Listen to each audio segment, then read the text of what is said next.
नमस्कार दर्शकों, मैं राकेश मोहन सिंह और आप देख रहे हैं नेक्स्ट 9 न्यूज पॉलिटिकल बाइट। दोस्तों, इजराइल और हमास का युद्ध चल रहा है। हम लोगों ने भी कई दिनों तक इजराइल और हमास के युद्ध को देखा, पढ़ा और सुना। हमने सोचा कि इजराइल की ये क्रिया हमास की प्रतिक्रिया के खिलाफ है। हमने कुछ रिपोर्ट्स भी शुरुआती दिनों में इस युद्ध के दिखाई आप लोगों को। इजराइल और हमास का जो युद्ध चल रहा है, जिसके चंगुल में फिलिस्तीन फंस कर रह गया है, अब बात करना जरूरी हो गया है।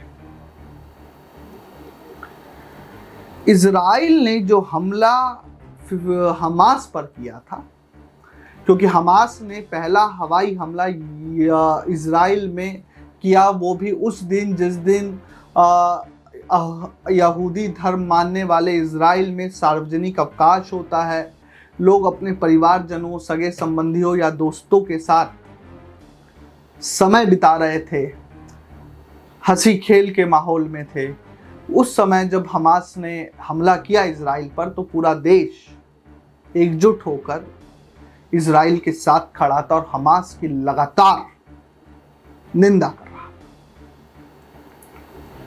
इसके ठीक बाद इजराइल के प्रधानमंत्री बेंजामिन नेतन्याहू आए।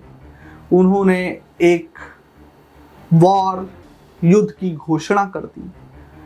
जब युद्ध की घोषणा हुई तो लोग इस बात को लेकर संतोष में थे कि इजराइल ने एक आतंकवादी संगठन के खिलाफ युद्ध छेड़ा है।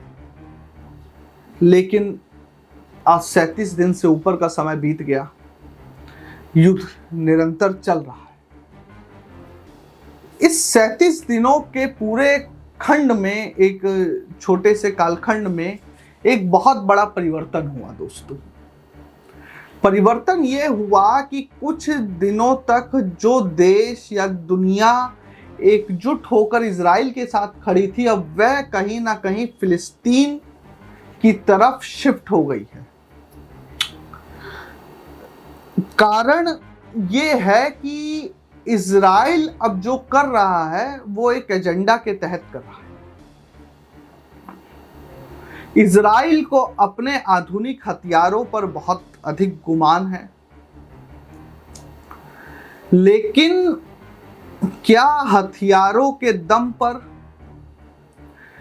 अत्याधुनिक तकनीक के आधार पर आप किसी देश के निर्दोष लोगों का शोषण कर सकते हैं क्या?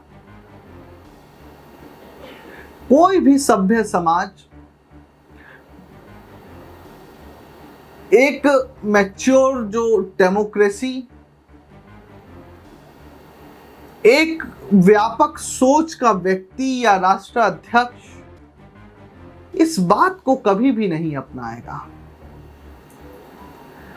आपका युद्ध, आपकी जंग एक कट्टरपंथी संस्था के खिलाफ थी जिसका नाम था हमास, जिसने आपके यहां निर्दोष लोगों पर बम बरसाए। आप उनसे बदला लेते, पूरा विश्व आपके साथ खड़ा रहता। लेकिन आपने क्या किया इजराइल? आपने क्या किया बेंजामिन नेतन्याहू? आपने हमास जैसे कट्टरपंथ संगठन के हमले को आधार बनाकर गाजा और फिलिस्तीन के अस्पतालों पर आक्रमण कर दिया, उनके रिहायशी क्षेत्रों पर आक्रमण कर दिया, उनके बच्चों को निशाना बनाया। इस विभीषिका के लिए, इस क्रूरता और कत्ले आम के नंगे नाच के लिए कौन जिम्मेवार है? इजराइल को इस विश्व के भविष्य को बताना पड़ेगा कि आज जो वर्तमान उसने फिलिस्तीन का लिख दिया है, एक मजहब और जमीन को निशाना बनाते हुए उसको इस विश्व का इतिहास कैसे दर्ज करेगा। इजराइल का भविष्य, आने वाला भविष्य जब तहखाने में अपना इतिहास टटोलेगा तो उसको इस विभीषिका का नंगा चेहरा भी देखना पड़ेगा कि हमारे देश के राष्ट्राध्यक्षों, बुद्धिजीवियों और जिनको हमने अपने देश की जिम्मेवारी सौंपी थी, उन्होंने एक मजहब की खिलाफत करने के लिए निर्दोष बच्चों को अपना निशाना बनाया। अब सोचिए, भारत में हम इस बात की गिनती करते हैं, इतनी जनसंख्या होने के बावजूद, कि हर मिनट हर सेकंड भारत में कितने नवजात जन्म ले रहे हैं। इतनी बड़ी पॉपुलेशन, इतना जनसंख्या बोझ होने के बाद भी नवजात बच्चों की मृत्यु पर भारत आहें भरता।